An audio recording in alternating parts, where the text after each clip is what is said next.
They can't help it. They're going to repeat their mistakes. They're going to repeat these toxic patterns. They're going to repeat the self-sabotaging, self-incriminating, narcissistic, psychopathic behaviors. They're going to get in the way of their success, get in the way of their true happiness. It's going to be like a thirst that can never be quenched. It's never going to be enough. And at some point, when karma comes for them, it's going to be 50 times worse than what they did to you. Remember that.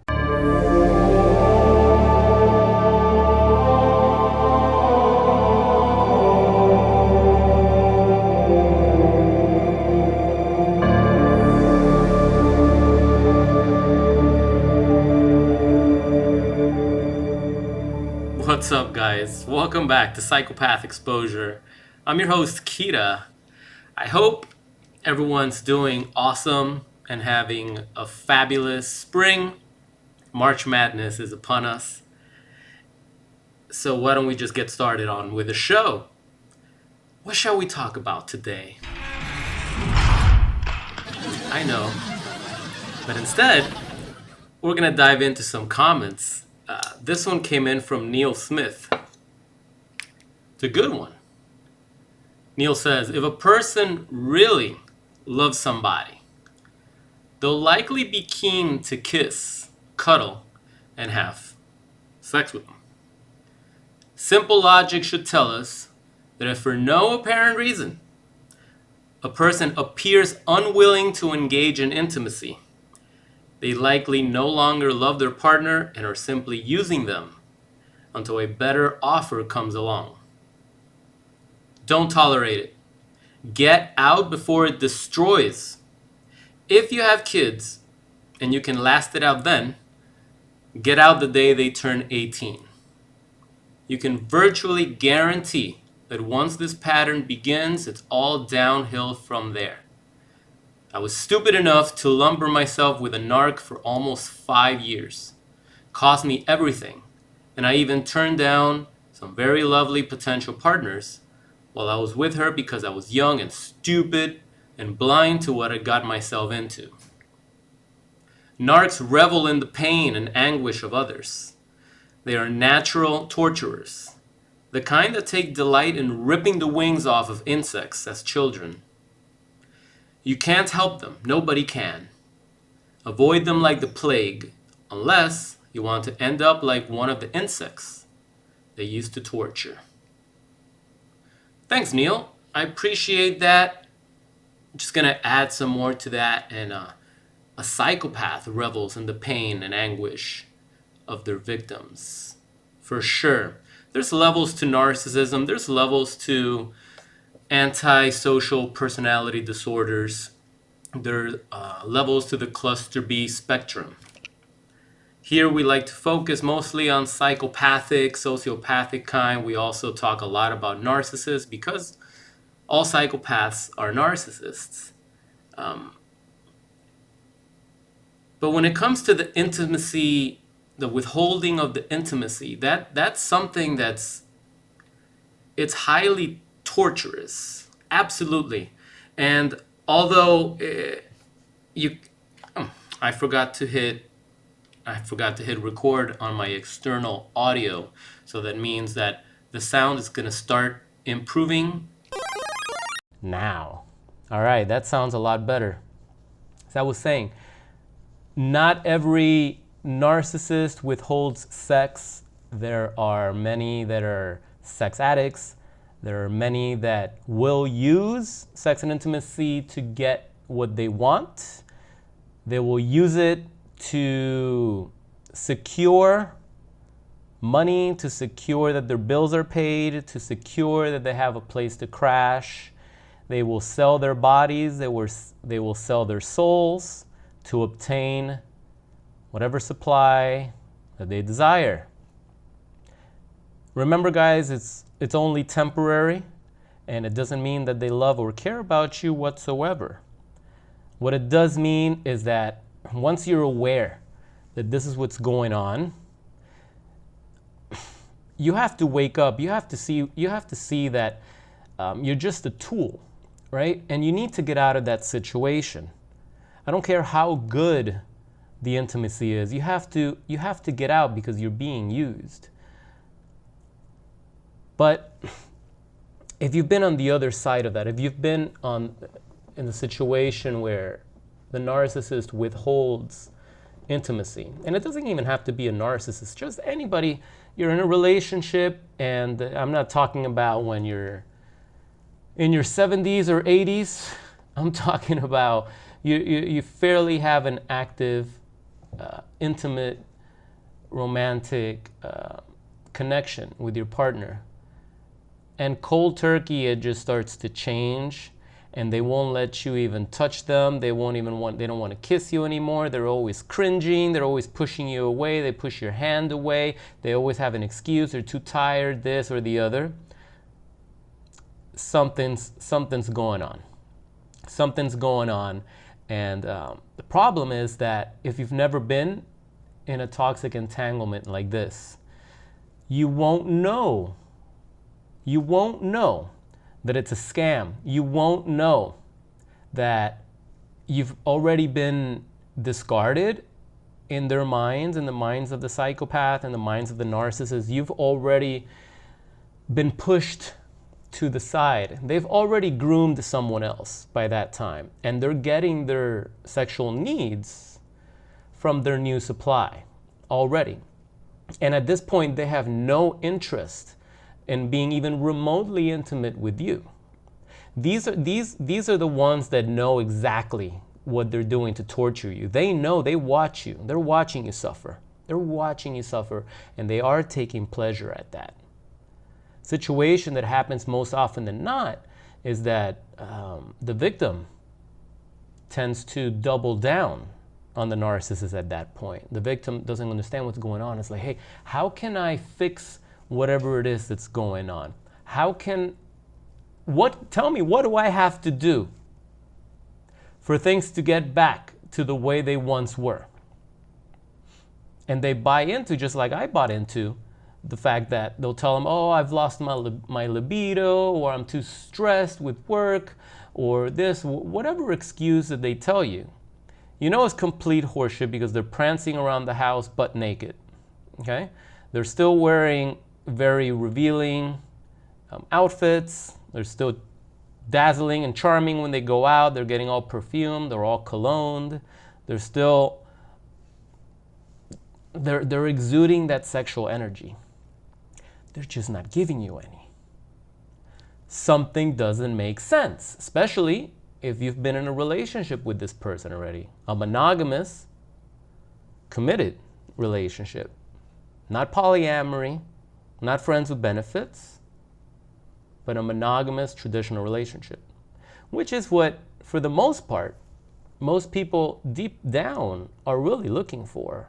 I know things are changing. I don't even want to say evolving, but things are changing. Social media, the internet is broadcasting and promoting a very open relationship, a very anti-monogamy, right? Very polyamorous type of deal, hookup culture and things like that.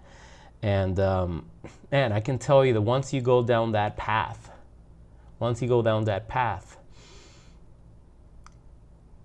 you're not going to be fulfilled.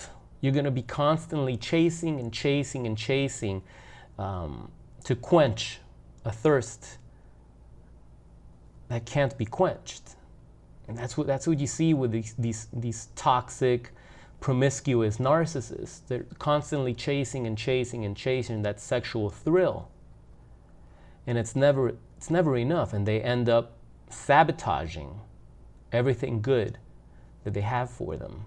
So I really like this comment, because if you tolerate this BS, it's only going to get worse.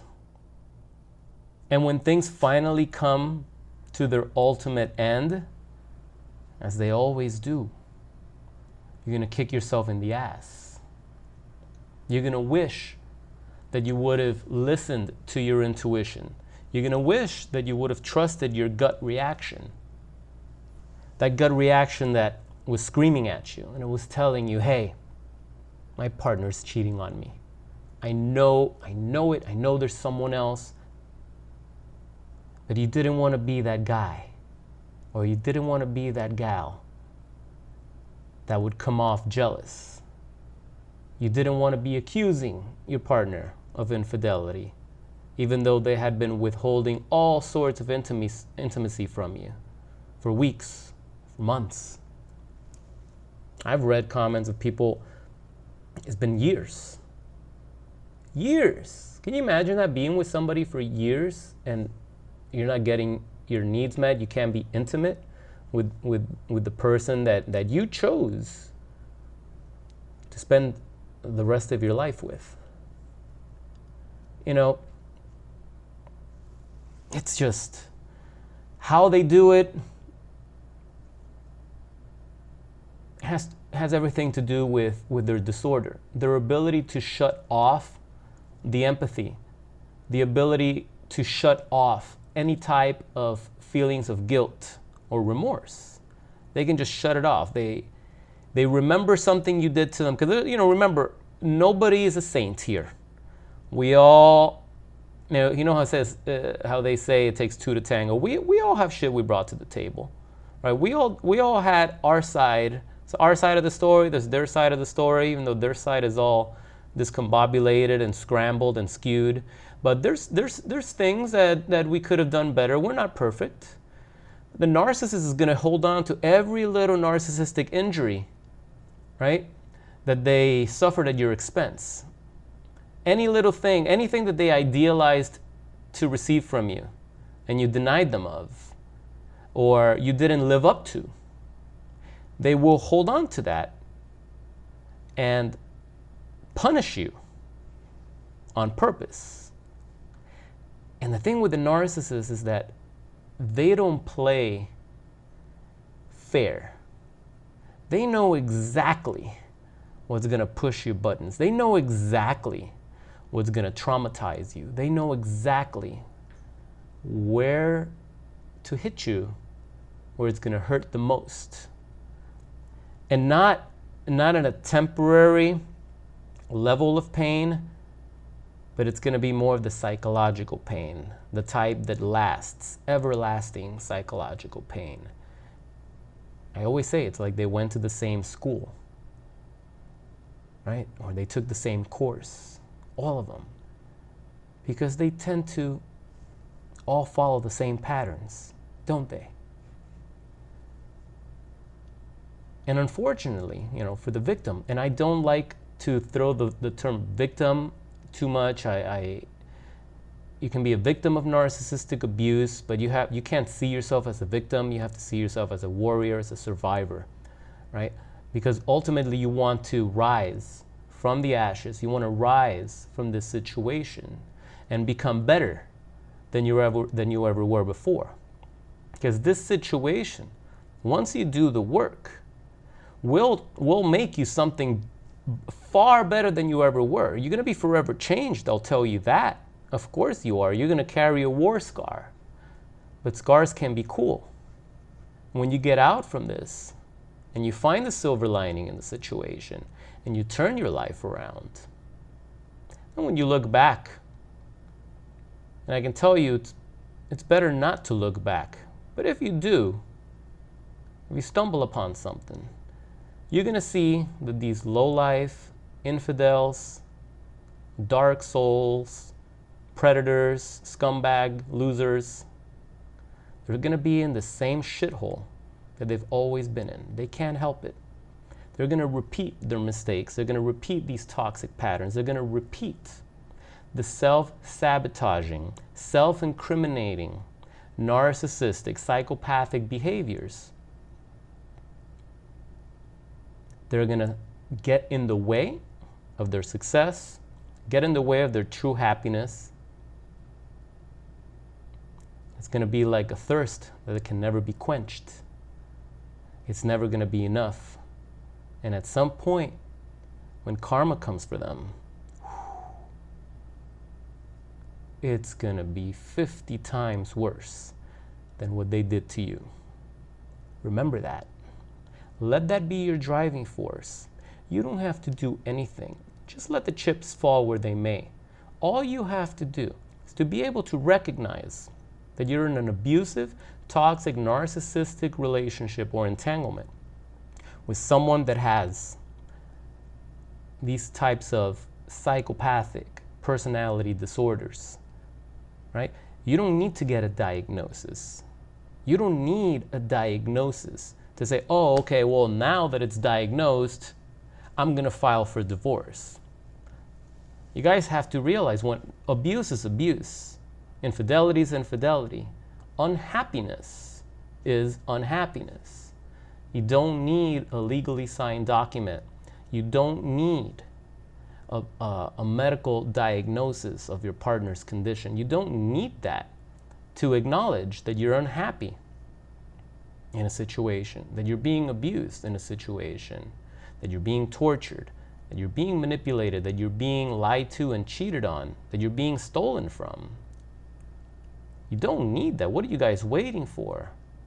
You have to end it, because it's not going to get any better. If you don't end it, it's going to end you. So thanks again for sending that comment, Neil. I really appreciate it. It sucks that you had to go through that. We were all young and dumb at some point. But you know what?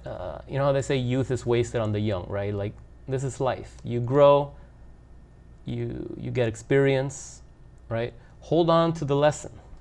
Hold on to the lesson so that you don't have to re-experience the nightmare again. Because believe me, if you don't learn the first time, things are going to hit you much harder the second time, and the third time, and the fourth time.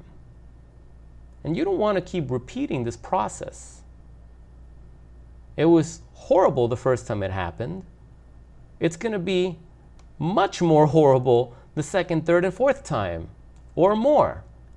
How long has it taken you guys to finally break up from your psychopath ex or your narcissist ex? How long? You tried to do it once, you couldn't. Try to do it the second time, you couldn't. Try to do it the third time, you couldn't. You know, that fear of being alone, that fear of, oh, what if I'm wrong? What if they weren't lying? What if they weren't cheating, right? You already knew. You knew it. You just looked the other way. So, hold on to your truth, right? Trust your intuition. Trust your gut reactions. Trust in your higher power. Okay? The universe is on your side. These things happened, right?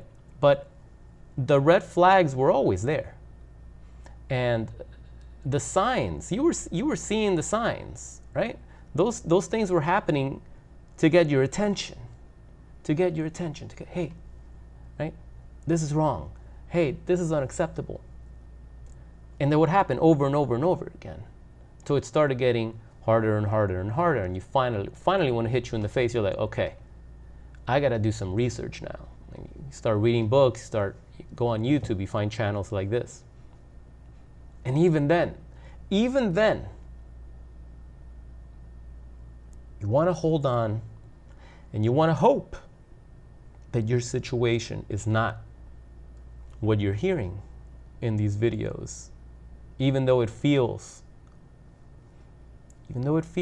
like we were a fly in the wall, watching your situation unfold and telling it to you exactly how it happened.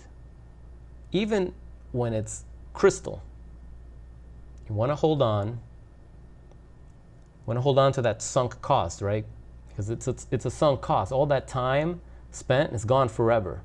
All those good memories, all those bad memories, they're in the past.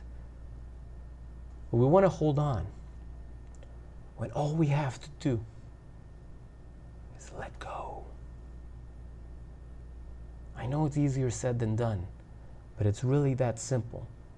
Sometimes life just keeps hitting you and hitting you and hitting you, because what it wants is for you to let go. There are bigger and better things waiting for you on the other side of this nightmare. It's time to abandon ship. Because believe me, the psychopath, the narcissist will not hesitate to abandon you when something or someone better comes along. So if you've already been abandoned, which is usually the case after a narcissistic discard, what are you holding on to? Let go. Just let go and never look back. Never look back. You're never going to get the closure you think you deserve. You're never going to get the answers that are good enough to silence the perpetual rumination that goes on 24 hours a day. You want that to stop. You have to let go. Then we can start working on bigger and better things to turn this around, to rewire the circuits in your mind, right? To take that trauma, turn that energy into a positive, right? But it starts with letting go. If you need help with that, I can help you. I can help you. I have a coaching program that I work privately, one-on-one, with the survivors of narcissistic and psychopathic abuse. And the things that we cover in the program, we go deep. We go deep. But it's always focused on moving forward, right? The idea is to move forward with your life because time keeps moving forward. If we keep living in the past, if we keep looking backwards, we're missing out on the amazing things that could be happening for you right now. Just looking back and retelling the tale and retelling the tale and retelling the tale. It's like a negative feedback loop that when you get to the end of the loop, right, it spits you right back to the beginning.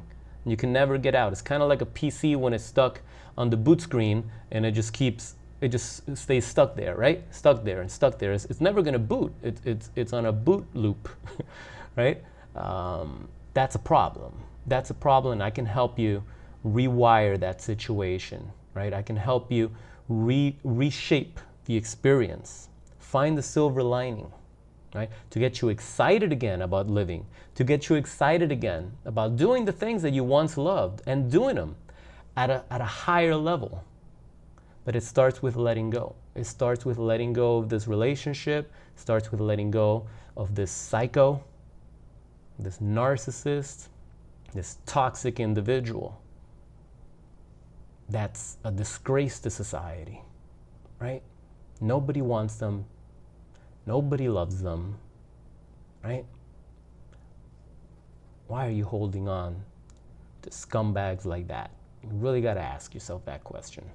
All right, as a matter of fact, I want you to, right now, in the comments below, I don't care how ridiculous it sounds, share with us why you think, your number one reason why you've been holding on to your psychopathic, narcissistic, deadbeat, scumbag, lying, cheating monster.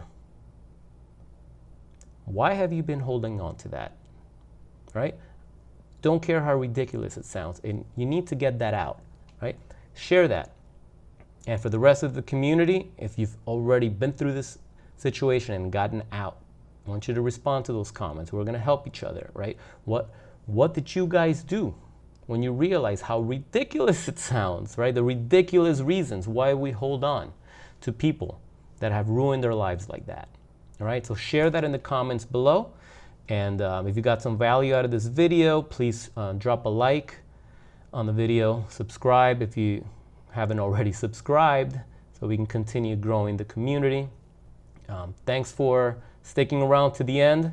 Always appreciate it. If you have any more comments that you would like me to read in the show and respond to, do not hesitate to keep sending those in.